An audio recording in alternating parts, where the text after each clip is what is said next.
God our Father, for helping our need. Ave,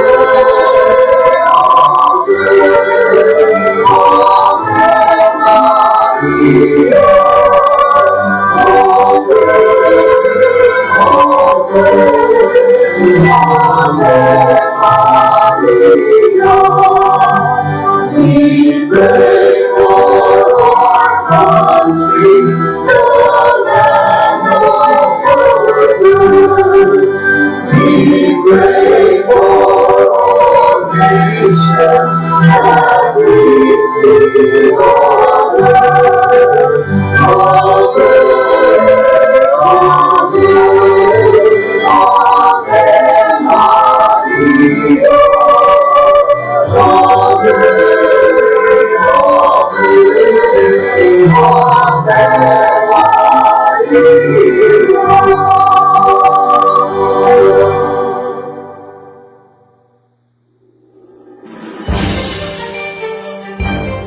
The Beat Watcher.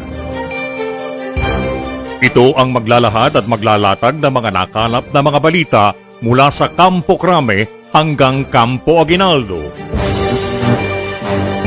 The Beat Watcher, magbibigay daan sa mga kaganapan sa silangang bahagi ng Kalakhang, Maynila hanggang sa lalawigan ng Rizal.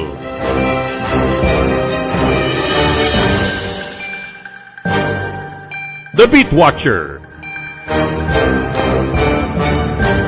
At ngayon, narito ang ating tagapagmasid, si Romy Tuazon. Yan, magandang hapon mga kaibigan. Ayan, tayo, Miyerkules po ngayon, araw ng Baklaran. Kaya ang ating dasal muna ay siyempre para kay Mama Mary, doon sa mga Katoliko na may mga panata, mga Baklaran days kasi mga kaibigan. So, Miyerkules na po, pero bago yun, binabati ko muna ang ating mga kababayan, lalo na itong mga mga nakikinig ngayon, ay lalo na itong aking mga kababayan na mga, siyempre, mga nasa Samar at Leyte, itong mga waray-waray, maupay nga kulog pa iyong atanan. Ito pa yung inyong lingkod, sa arangkada na po, ang ating programang The Beat Watcher, at bago yan, siyempre, nakagawian na natin na tayo ay magkakaroon muna ng mga balitaan, dahil nga ngayon sa mga oras na ito ay mayroon tayong mga balita.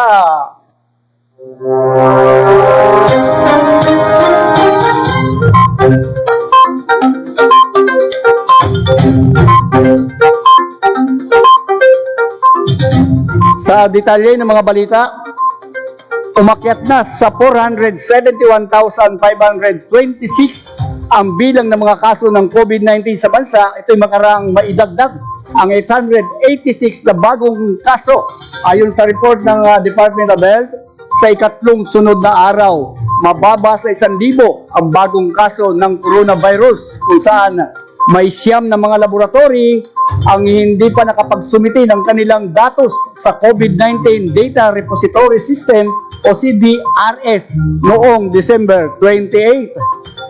Una nang sinabi ng ahensya na may nakikita silang decreasing trend ng COVID-19 cases. Ito hanggang sa unang linggo ng Enero, dahil nababawasan na ang bilang ng mga taong nagpapa-test o nagpapa-examine. Ilang laboratorio rin daw ang pansamantalang nagpigil ng operasyon noong Christmas weekend. Samantala, balik sa Davao City ang pangunguna ng mga lugar na may pinakamataas na bilang ng bagong kaso ng COVID na nasa 61. Sumunod ang Pampanga, 58, Bulacan at Quezon City na mayroon tig-4 na 5 o 45 mga bagong kaso, at ang Cavite naman ay may 37. Samantala, nasa 23,343 pa ang mga active cases o nagpapagaling, habang umakyat din ang mga gumaling sa bilang na 439,016 madagdagan ng 253 new recoveries. Samantala, ay siyempre may nakakalungkot pa rin ang talaan ng mga namatay ay nadagdagan ng 38. Kaya ang total death na dito ay nasa 9,162. Balitang COVID pa rin. Inamin ng Food and Drug Administration Director General Eric Domingo na wala silang ideya ni Health Secretary Francisco Duque III na may naipasok na palang COVID-19 vaccine sa Pilipinas at naiturok sa ilang uniform personnel ng pamahalaan. Ito yung reaksyon ng opisyal matapos ilahad ni Pangulong Rodrigo Duterte na ang bakuna mula sa Sinopharm ng China ang ginamit na sa pinag-uusapan ngayong issue na ayon kay Domingo, ikinagulat din ni Secretary Duque nang kausapin niya ito hindi sa nasabing issue at hindi kinonsulta ang FDA at DOH. Walang aplikasyon ang Sinopharm para sa clinical trial sa Pilipinas, pero kabilang daw ang kumpanya sa listahan ng candidate vaccines ng Department of Science and Technology. Sa kabila ng turuan ng ilang opisyal, aminado si Domingo na hindi rin pwede basta sisihin ang Pangulo. Ako talaga ha? Dahil hindi naman daw alam kung si Presidente nga ang nagdesisyon noon. Hindi naman siguro galing sa Pangulo yan. Umalit, hindi pa rin alam kung sino talaga ang nagdesisyon. Nangangala pa ng impormasyon ang FDA tungkol sa ulat. Hindi pa rin kasi lumulutang kung saan galing ang supply ng Sinopharm vaccines na ginamit sa mga sundalo. Paliwanag pa ni Domingo, Department of Health ang kadalasang tumatanggap ng mga donasyong bakuna. Ipapasa lang daw ito sa FDA kapag kanila nang bigyan ng clearance. Sa ilalim ng Republic Act 9711, ipinagbabawal ang manufacturing, information, exportation, pagbebenta, pamamahagi at sponsorship ng mga hindi otorisadong bakuna. Nakasaad din sa batas na tanging mga pag nag-angkat, gumawa, namahagi at nagturot ng bakuna ang harap ng parusa. Alauna 12 na po ang ating oras ng hapon. Posibleng sa mga susunod na linggo ay magsisimula na ang clinical trial sa pag-aaral ng kumpanyang Janssen Pharmaceutical ng Johnson & Johnson sa kanilang COVID-19 vaccine dito sa Pilipinas. Aprobado na kasi ng Food and Drug Administration ang aplikasyon ng kumpanya para magpag-aralan sa populasyon ng bansa kung epektibo at ligtas ba ang kanilang bakuna. Nasa mga vaccine expert panel ng Department of Science and Technology ang bola ngayon para ayusin ang koordinasyon sa mga napipiling trial sites. Kakambal din ng paghahanda ng recruitment ng participants.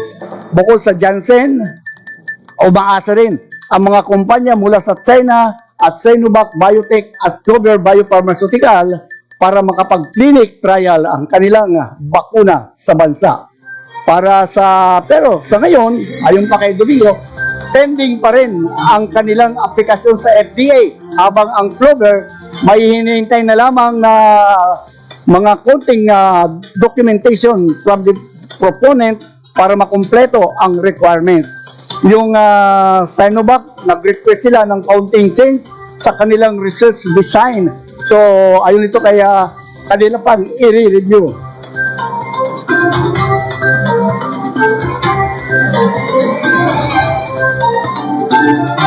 Sa iba pang balita, ito'y di tayo malamang kung ito'y pahirap sa ating mga kababayan dahil nagpalabas ng bagong rate ang sa mga kontribusyon sa SSS na ipatutupad sa January 2021 na 13% at 1% na mas mataas sa kasalukuyang kontribusyon ng mga miyembro. Batay ito sa Republic Act number 111199 o Social Security Act of 2018 na pinalabas ang Circular Number 20 o 2020-033-B at 034-B, 035-B, 036 at 039 na pirmado ni SSS President at CEO Aurora Ignacio.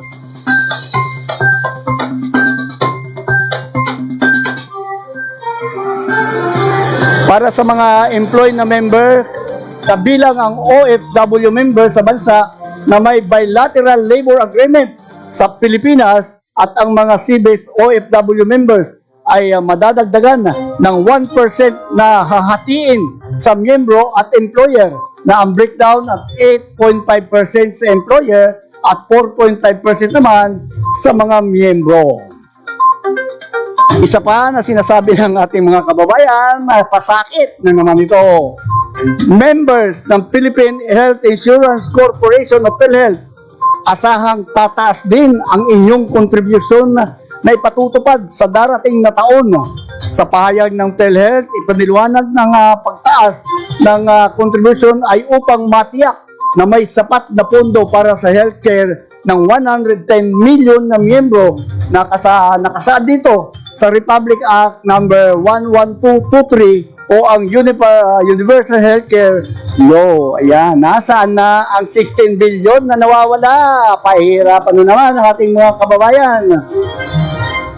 Tataas ang premium rate ng 3.50 mula sa kasalukuyang 3%.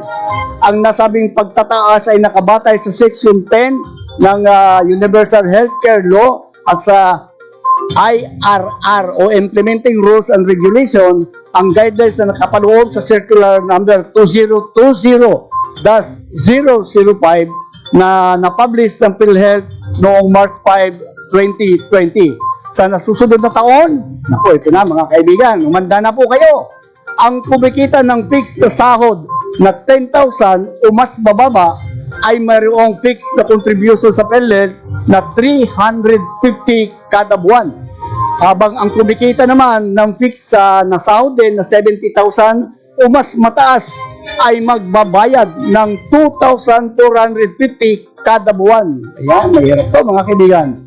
Sa mga empleyadong miyembro, kabilang ang mga sambahay, ay maghahati sila ng kanilang employer sa kontribusyon. Habang ang mga self-paying members naman, professional practitioners at land-based migrant workers at iba pang direct contributors na walang employer relationship ay computed diretso sa kanilang buwan ng kita at ito'y babayaran diretso ng miyembro.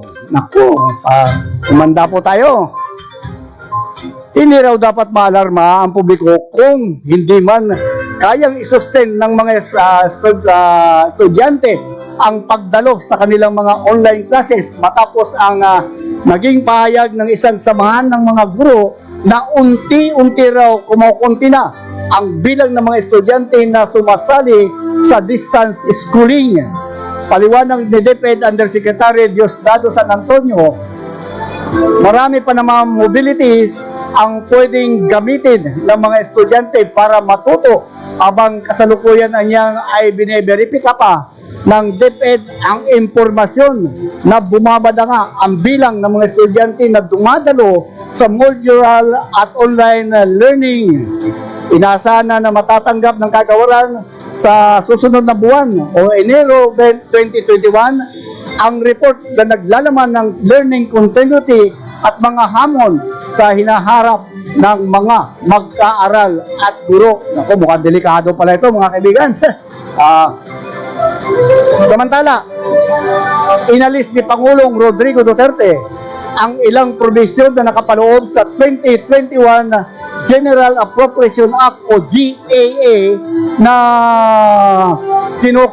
kinumpirma naman ni Presidential Spokesman Harry Roque sa laging handa briefing kahapon. Dinito ng Pangulo ang ilang unconstitutional items bago pinirmahan ang 4.5 trillion national budget para sa susunod na taon na bilang bahagi umano ng kanyang constitutional mandate na lahat ng batas ay dapat o tapat na may patutupad. Pag-aaralan pa umano ng ehekutibo ang mga provisyon sa ating pambansang budget at na direct veto ng mga provisyon kontra sa mga nakasaad sa saligang batas. Isa sa mga tinanggal ng presidente ang provision na nagbibigay ng pahintulot sa mga ahensya ng direktibang gamitin ang kanilang mga kita. Ang ibig sabihin lamang nito, dapat lahat ng kinita ng mga ahensya ay pumapasok sa National Treasury at kinakailangan ang panggastos dito ay pagsang-ayon sa national budget. Pinag-utos din ng presidente na ang maayos na paggamit ng public funds kasama na ang utilization ng mga infrastructure related expenses, pagpapatupad ng financial assistance sa mga local government units, implementation ng rice subsidy at mabibilisang pag-release at utilization ng National Disaster Risk Reduction and Management Fund. Agad umanong tatalima ang Department of Public Works and Highways. Ito ay sa direktiba ni Pangulong Rodrigo Duterte na magkaroon ng balasahan o reshuffling sa hanay ng kagawaran. Ayon kay DPWH Secretary Mark Villar, kakausapin daw muna ni Villar ang mga sinibak sa district ng mga district engineer na sangkot sa sinasabing korupsyon sa pamahalaan. Ang pangalan ng mga naturang empleyado ng DPWH ay nasa listahan ng Department of Public Works and Highways kasabay ng babala ni Villar sa mga empleyado ng DPWH na iikutan niya lahat ng mga opisina sa buong bansa bago magpatupad ng reshuffling. Binigyan din ni Villar ng mabigat na magiging parusa sa mga hindi susunod sa kanyang mga direktiba, kung saan unang iniling ni Pangulong Rodrigo Duterte kay Villar na ibigay sa kanya ang lahat ng pangalan ng mga district engineer sa bansa matapos lumabas ang mga balitang ilan sa mga ito ay nakikipagsabuatan sa mga congressman para makakumlimbat ng salapi sa kanilang mga proyekto. Alauna 21 na po ang oras. Pinalagan ni Quezon 4th District Representative Angelina Helen Tan ang pagkakadawit ng kanyang pangalan sa listahan ng Presidential Anti-Corruption Commission na isinumite kay Pangulong Rodrigo Duterte. Ito yung sa mga kongresista na umano'y sangkot sa katiwalian. Ayon kay Tan na hindi dumaan sa investigasyon o wastong validation ang listahan na ito, kaya hindi niya malinaw sa kanya kung ano ang intention ng PSCC sa pagdawit dito sa kanyang pangalan na binasa ng Pangulong Duterte sa kanyang public address noong isang gabi. Tiniyak pa nito na wala silang investigation o validation. Kasi kung ako, ayon kay Tan, kung ako ang naisulat sa PSCC na kino-complain, ay wala naman akong na-receive anything from ACC o PSCC. Hindi naman sila nag-furnish sa akin ng kopya na may nagrereklamo sa akin. Hindi ko maintindihan kung anong intention nung sumulat. Mismong si Pangulong Rodrigo Duterte na rin niya ang nagsabi na wala namang konkretong ebidensya na magdidiin sa kanya at iba pang mga nadawit na kongresista sa isyu ng korupsyon sa mga infrastructure project.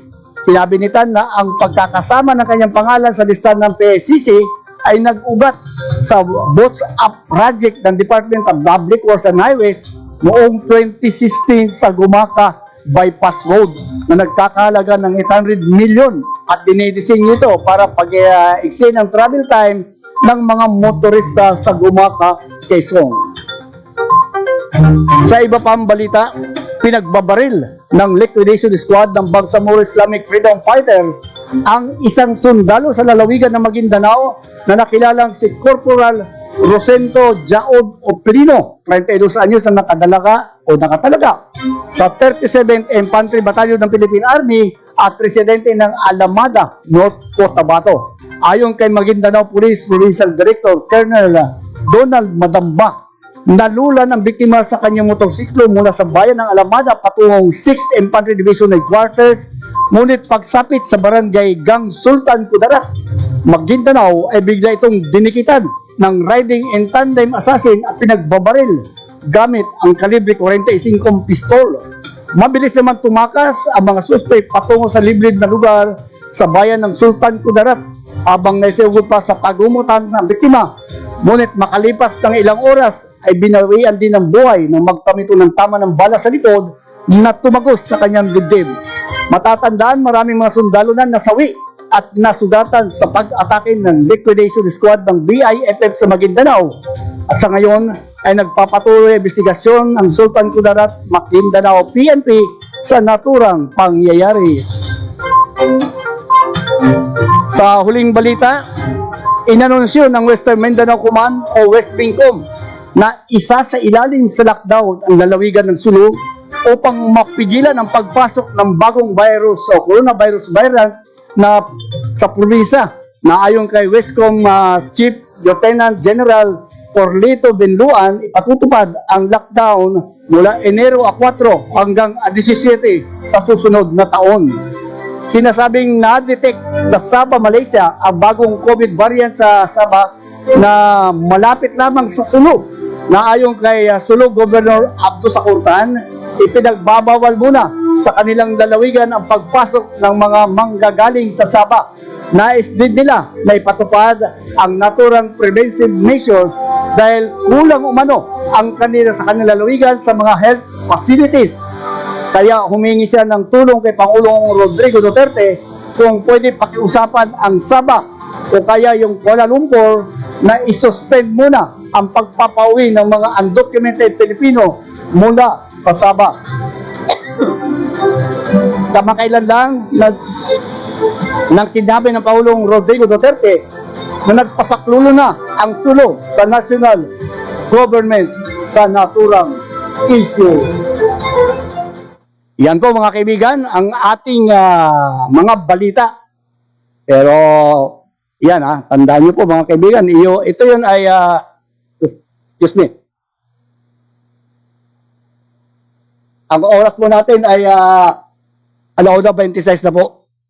At ito, dalawa po pag-uusapan natin mga kaibigan. Pakinggan natin tignan natin, ano ba para sa inyo? Sa inyo, hindi lang sa akin, sa inyo, sa aking mga nakikinig ngayon.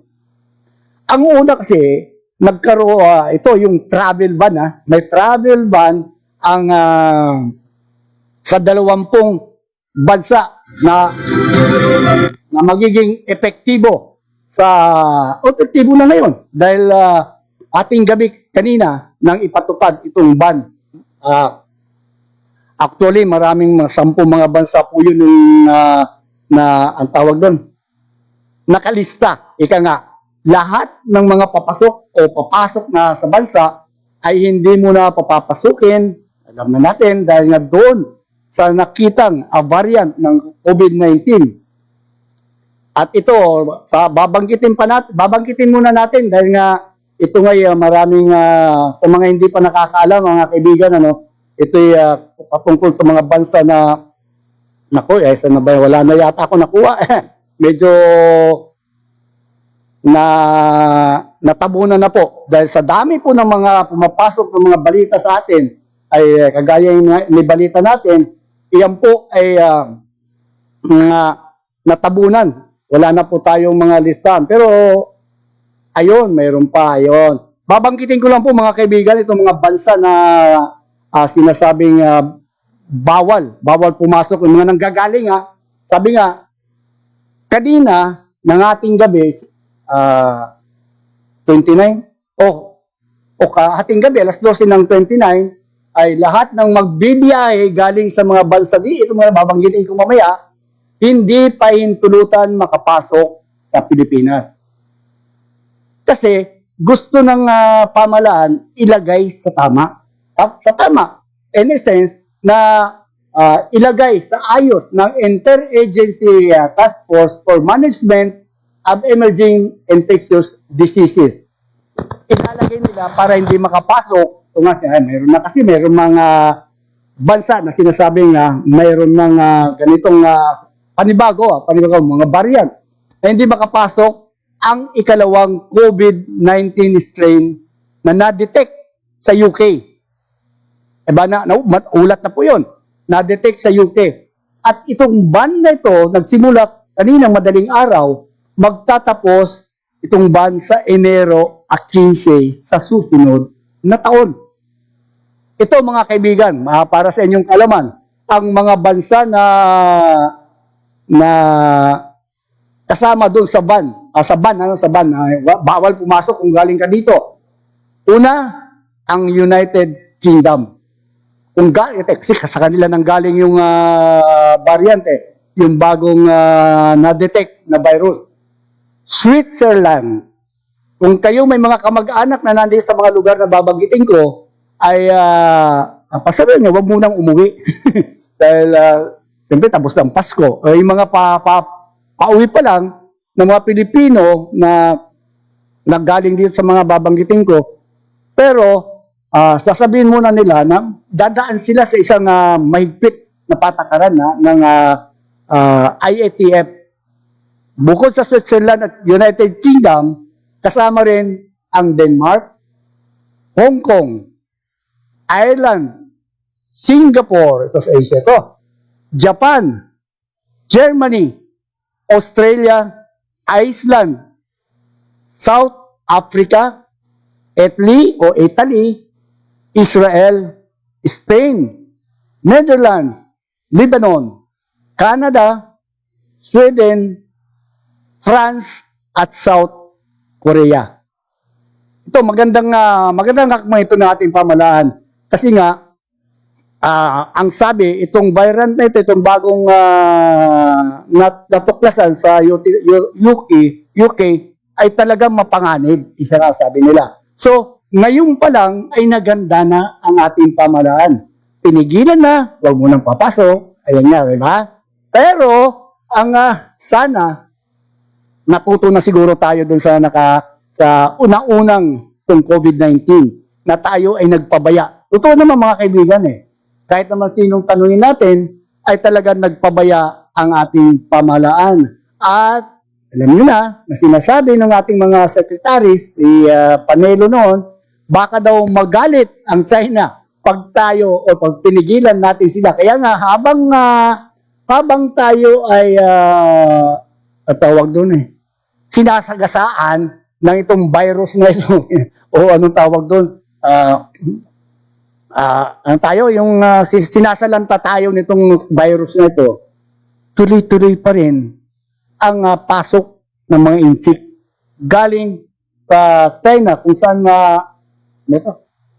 saan nga ay doon sa kanila nagmula itong virus na ito. Kaya ngayon, nandito tayo ngayon, napeperwisyo na tayo, kaya siguro nagkaroon na ng aral ang ating pamahalaan. Dahil nga, kung hindi natin pipigilan ito sa Sabah, ang sinasabi may na-detect na, at itong mga nabanggit ko ng mga bansa, mayroon na rin. Kaya nga, pero, ang sabi ng Department of Health, ang sinabi nila, yung mga pasaherong bumibiyahe na, kung baka saan nakaalis na doon, papatungo ng Pilipinas, yung mga dumating na, bago mag-December, bago sa araw na ito, ay papayagan naman daw. Yun ang maganda daw. Papayagan naman. Kaya nga, kung inyong mga kamag-anak na gustong dumalaw sa inyo o makisaya sa inyo sa pagsapit ng bagong taon, ay sabihan nyo muna, kung papaalis pa lang sila doon, ay wag na muna. Dahil nga, restricted po sa Pilipinas. Ito mga dumating na, bago ka ngayong araw na ito, o dumating kahapon, ay papayagan na po na makapasok. Pero, ito may pero pa rin Pero, dapat dumaan. Dumaan sila sa mahigpit na quarantine at mga testing. O sa bagay, totoo naman talaga yan. Kailangan talaga testing protocols. Ano yung mga ito? Ito, ang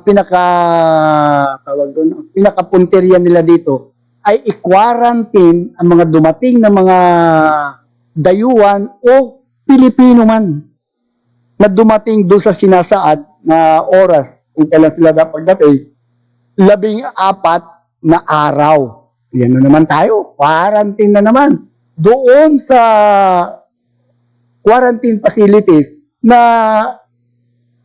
inupahan ng accredited ng OWA at ng Department of Tourism. Lahat na dumating. Kahit ang sinasabi, kahit sila ay naging positibo na, nag-negative pala, nag-negative sa RT-PCR test. Kailangan dumaan pa rin siya. Pero kanina yata ng umaga ay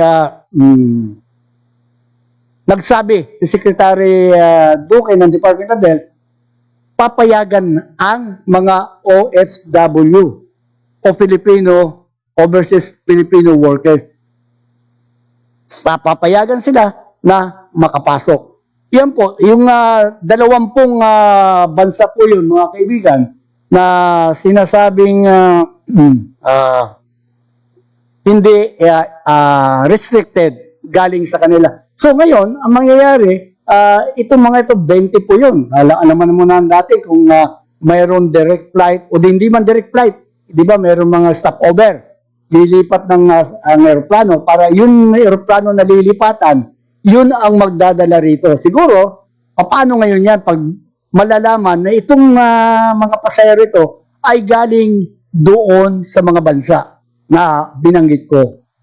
Diba? Kailangan malalaman siguro sa mga immigration din. Paano kung nakababa na, umapak na sa airport, o sasabihin naman siguro, itong aeroplano, halimbawa, galing ka ng Switzerland,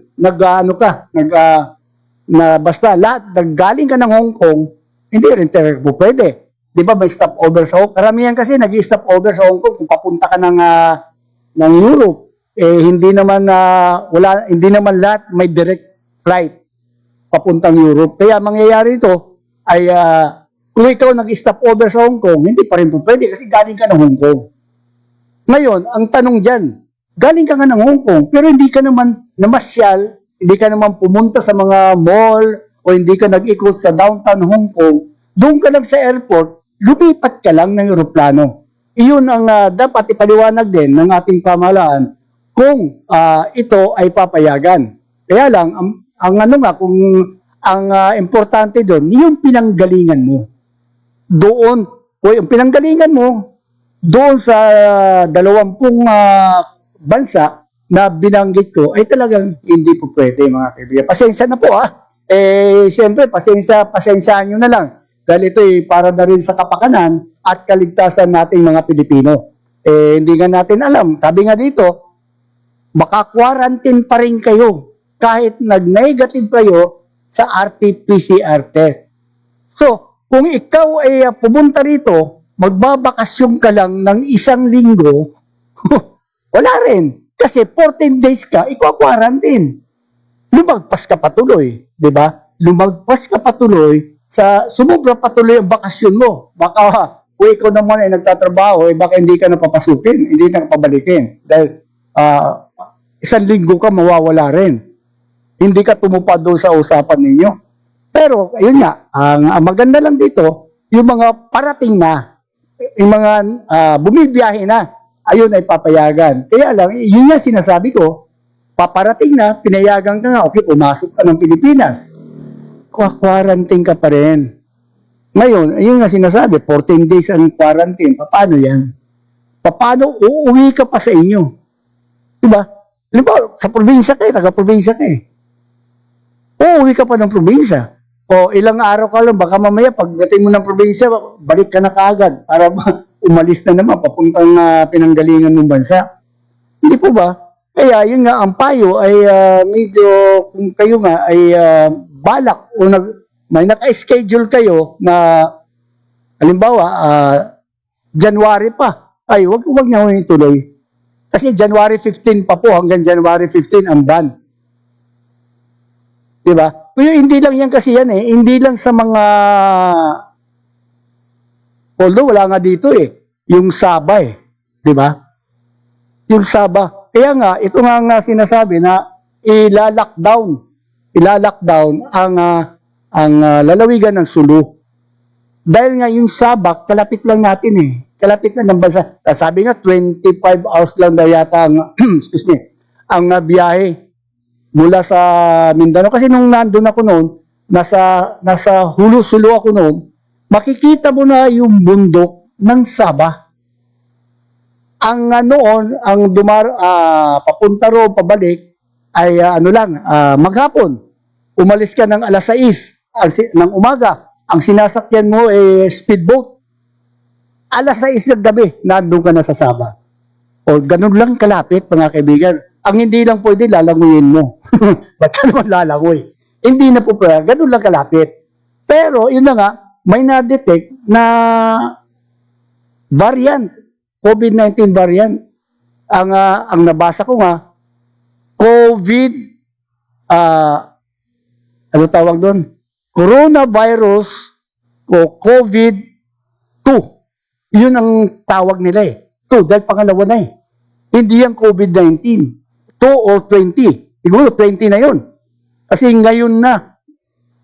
Ay, 19 pa rin pala. Hindi pa pala. So, coronavirus 2. Yun ang nabasa kong pinangalan nila. Yung variant na yun. COVID-19 variant. O panibagong tawag to. Panibagong virus na na-detect sa United Kingdom. Pero, ang isa pa dyan, mga kaibigan, ang nakakalungkot, ito na sinasabi ka na sa ating balita, hindi alam. Aywan ko ngayon, siguro nagbago na o kinausap na ng Malacanang. Ito si General ng Secretary ng FDA na si Dr. Eric Domingo. Nauna niya sinabi na wala silang record na mayroong pumasok na COVID-19 vaccine. Maliwanag po yun. Ngayon na naman, sa balita na naman, ang sinasabi naman dito ni Dr. Domingo na maging si Department of Health Secretary Duque ay nabigla rin. Diba? Nabigla rin siya na walang pumapasok. Bali, dalawa sila eh. Yung Director General ng FDA na si Dr. Eric Domingo at ang Department of Health na dapat yung dalawa ang nag-tandem para dito sa coronavirus. Ngayon ba, sa tingin niyo mga kaibigan, sa inyo po, bakit tahimik ngayon ang COVID-19 vaccine SAR na si General, General na yun? Diba? Asan siya ngayon? Si General Galvez. Tama, si General Galvez na. Asan siya ngayon? Bakit tahimik yata? Wala akong nababasa o naririnig kahit sa radyo, sa TV, wala akong naririnig tungkol sa kanya. Ngayon, sabi nga ni Secretary o ni Director General Domingo, hindi nga nila alam eh. Diba? At hindi niya rin alam kung sino ang nagdesisyon para papasukin. Ang sabi pa rin niya, ito galing mismo yan na sa Secretary o Director General ng FDA na illegal. Dahil walang approval, sabi niya nga wala silang aplikasyon o walang aplikasyon mula sa Sinopharm na yan. Di ba? Wala pa eh. Ito nga, sa ilalim kasi, sinabi na ni Dr. Domingo, na sa ilalim, tanda mo po, mayroon po tayong batas na Republic Act 9711. Dito mga kaibigan, ipinagbabawal ang importasyon at mag-export ka o magbebenta, pamamahagi kumpleto yun, at sponsorship ng mga hindi otorisadong bakuna. Napakaliwanag po. Ngayon, paano kayo? Ang sinasabi kasi nila, dahil yun ay donation daw. Donation. Sige, donation. Ngayon, sino ang nag-donate? Dapat malaman din ng taong bayan dahil hindi lang ang taong bayan ang natuturete sa kaiisip. Ang sinasabi kasi ng pamahalaan noon, ang priority, nagbigay na si kanang kung sino ang priority. Mga frontliners, o sabihin na sundalo frontliners.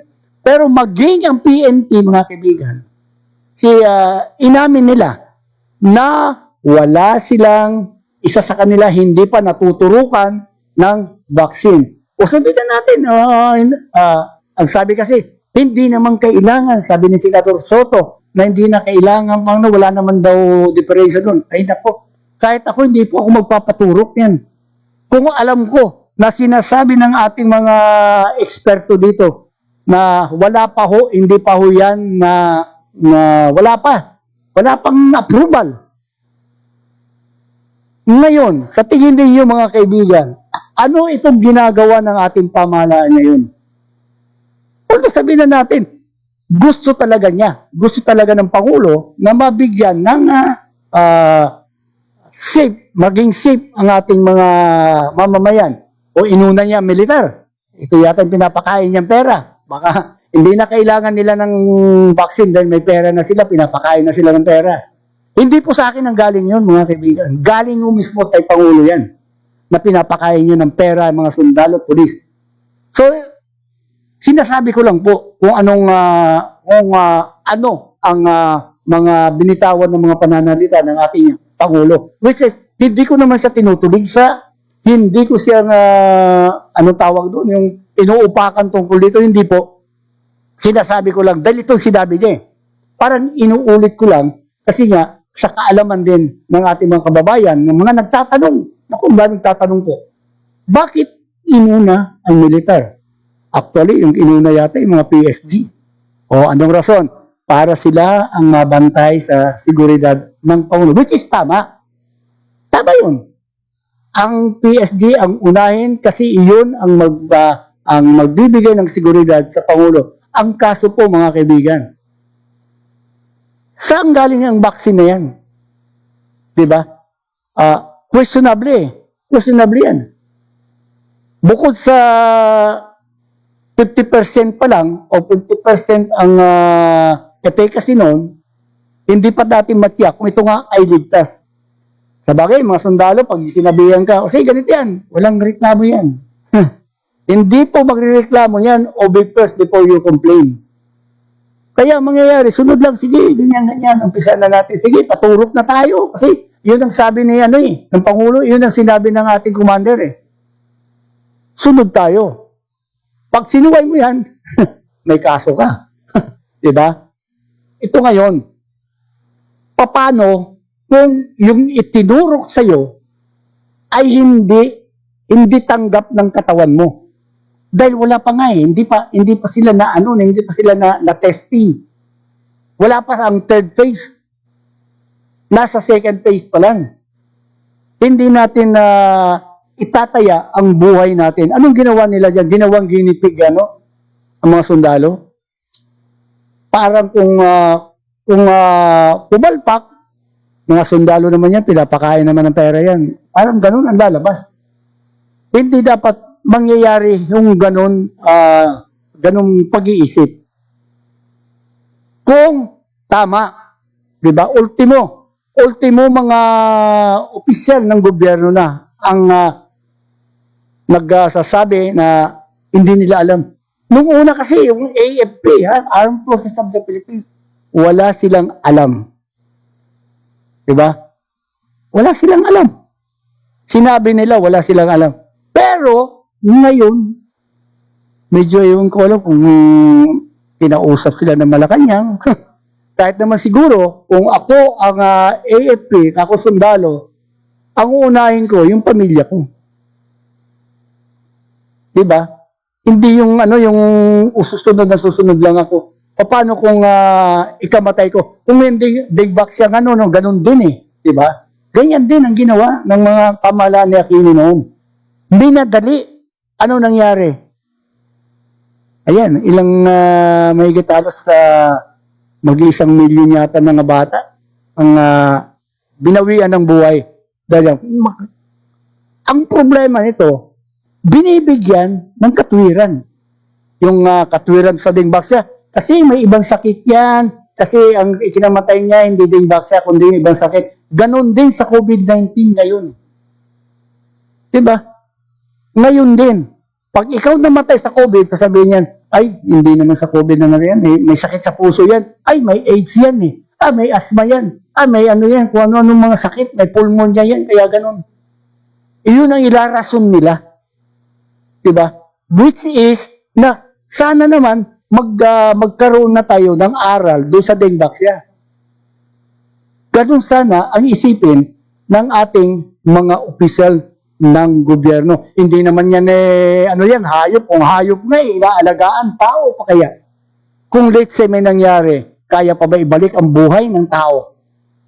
Kung iyang bagay lang, sige, gawin natin, pa marirepair naman eh. Yun ang pwede natin iraso. Pero ito tao, buhay ito, na ikaw ay sumakabilang buhay, ay wala na. Di bali sana kung sumakabilang bahay ka lang eh. Walang problema yun. Kaso lang ang kakaharapin mo. Pero ito, sana naman, pinag-iisipan mabuti. Huwag ko tayo magmadali. Mas maging aral na natin na nangyari sa Dengbaksya na minadali ng Pangulong ng Aquino administration. Sino ngayon sisisiin? Kaya pa ba niyang buhayin yung mga bata na namatay? Diba? Ganun ang dapat maging attitude natin. Ngayon, itong attitude natin na agad tayo nag-ban ng mga papasok ng Pilipinas, yun ang magandang ginawa ng pamahalaan. Kung iyon sana ganun, nagawa noon ng nakaraan pa ang mga sabi natin, December ba yun? Di ba kaya 19 eh? Isang taon na pala. Isang taon na tayo na paperwisyo, nagtitiis dito sa COVID-19 na ito. Di ba? Ngayon, lalo pa dumami ang mga inchik sa ating bansa. Pero wala akong nakikita. Ito, diretsahan na po Siguro lang, wala lang siguro nababalita na may mga inchik na nagkaroon ng tinamaan ng COVID-19. Kaso, di ba kailan lang sa Parañaque ba yun? Sa Baclaran, o saan ba yun? Sinalakay na may nagkakaroon daw ng nagpapa-inject doon ng vaccine na wala naman daw na huli. Bakit kumalat yung ganong usapin? Kung wala, kung walang usok, walang apoy. Kung may apoy, sigurado may usok. Diba? Ganun eh. Kaya lumabas yun kasi may nakikita at may nangyari. Hindi naman siguro gagawa ng ganun lang dahil may mga tawag doon ni-raid eh. May mga nakuha yata mga gamit doon. It's the same sa media, mga kaibigan. Kung hindi mo nakikita, huwag kang magsasalita, huwag kang magbibigay na as if ito nga ang nangyari. Hindi mo alam kasi wala ka ron. The same thing sa ating mga kababayan na nagpo-post sa social media na ganitong ganyan. Parang akala mo katotohanan. Hindi naman pala, wala naman sila roon. Wala sila doon sa pinangyarihan. Narinig lang nila o nabasa lang nila sa isang post din. Hindi po maganda yung kaya tayo nagkakahedot-hedot yung ating buhay dahil sa mga ganyang pamamaraan ng ating mga kababayan. Lahat na kasi nga biro mo ang mga OFW, wala rito sa bansa, sinasabi nila, ganito, ganyan ganito. Teka, asan ka ba? Ibang kultura doon, iba nararanasan nyo, iba nararanasan ng mga nandito sa Pilipinas. Kaya kung ikaw nagsalita ka ng ganyan, tanungin mo sarili mo, asa ba ako? Wala na wala nang ganung katanungan Hindi na nagtatanong ika nga. Bakit? Ewan ko sa kanila. Hindi ko rin alam. Dahil hindi naman yun ang sarili ko. Ako, nagsasalita ako dito. Dahil yun nandito ako sa Pilipinas. Unang-una, nararanasan ko ang hirap dito sa pandemya na ito. Sobra na mga kaibigan. Una, face mask. Okay lang. Sige, Sumunod, face shield. Yung harang sa motorsiklo.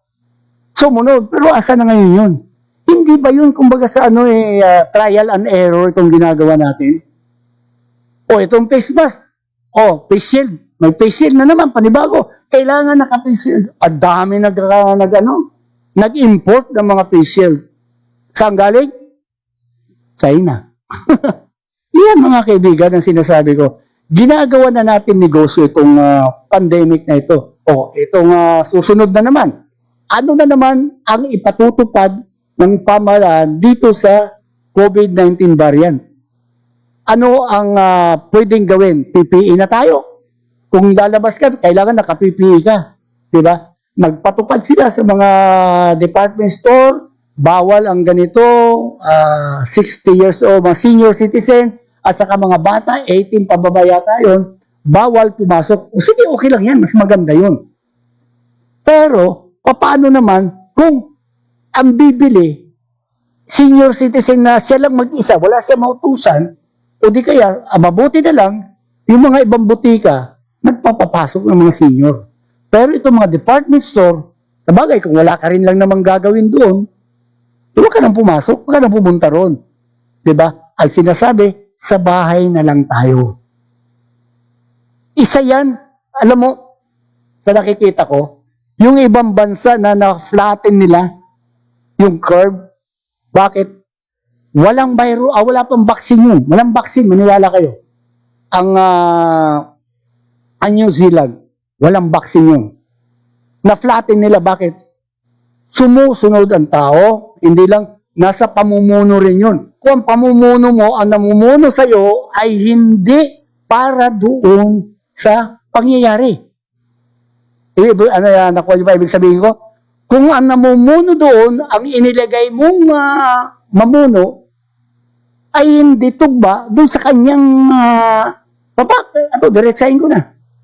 Sa ibang bansa, ang nilagay sa mga COVID-19 SAR, doktor. Sa atin, general. Patay tayo dyan. Ano yan, papatayin tayo, sasabak tayo sa gera. Di nga ba't sinabi noon na ang parang invasion, itong COVID-19 ni Panelo yata nagsabi yun, Secretary Panelo, invasion daw itong COVID-19. Kaya nilagay militar. Aray, naku. Ginawa pang tanga mga Pilipino. Ay nako, natanga na nga yung mga Pilipino noong 2016. Tatangahin nyo pa hanggang ngayon. Huwag naman. Tingnan na lang natin na ano pa ang magagawa natin para naman itong nangyari noon ay huwag tayong bombahin ng bombahin. Kaso hindi walang nangyayari. Ito pa rin ang nangyayari. Oh, okay, saludo ako doon sa ginawa nilang pagban. Nasa ngayon pagban ngayon, nung 20 bansa, manggagaling Pilipino man o hindi, basta papasok yung Pilipinas, sorry na lang po. Saludo po ako dyan. Yan, ay aayunan po natin yan. Aayunan ko po yan. Dahil ngayon pa lang, pero ang hindi ko nagustuhan, ang sinabi ni Secretary Duque, kahit sino tanungin, nagtanong ako, ang sinabi ni Secretary Duque, saka tala tayo magbaban pag nandito na yung virus. Ay, tanga. Bakit kailangan pa? Papuntay muna dito. Parang wala pa naman nangyayari, sige lang. Pero pag may nangyari na, ay, oo nga pala, di ba? At least, ngayon pa lang, nagban na, binan na ang mga papasok. Dahil nga doon sa coronavirus variant. Kaya, pwede na natin sigurong isama na natin ang ating pag-iingat bukod sa ban na yan ay sabayan natin ng sarili nating pag-iingat. Kasi hindi po yan para sa mga dayuhan, hindi para yan sa ibang bansa, yun ay para sa Pilipinas at para sa Pilipino at higit sa lahat para sa iyong mga mahal sa buhay. Ang sabi nga is ano nangyari dito? Ba't nawala yata ang aking nawala.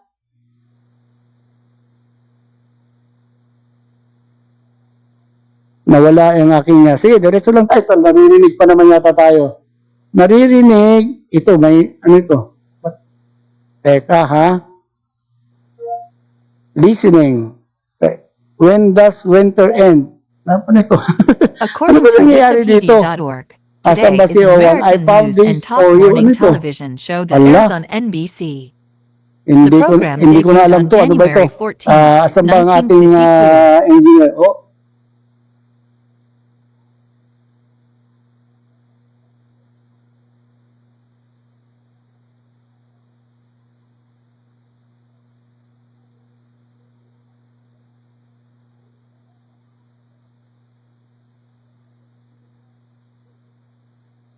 Basta, pati yata itong ano may variant na itong aking aparatos dito.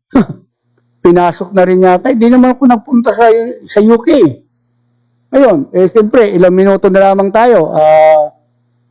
1 minuto na lamang. O, tingnan mo. Ayan, o.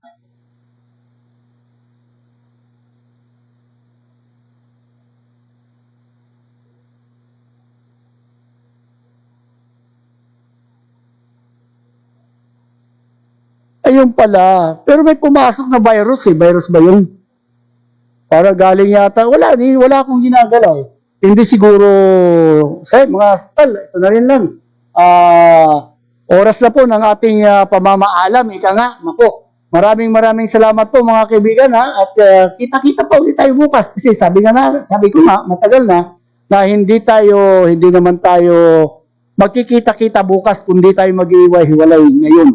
Yan ha. Maraming salamat po mga kaibigan sa inyong pagsubaybay. Susunod na po ang ating kasamang si Doy del Castillo sa kanyang programa ngayon din po. Maraming salamat at magandang hapon.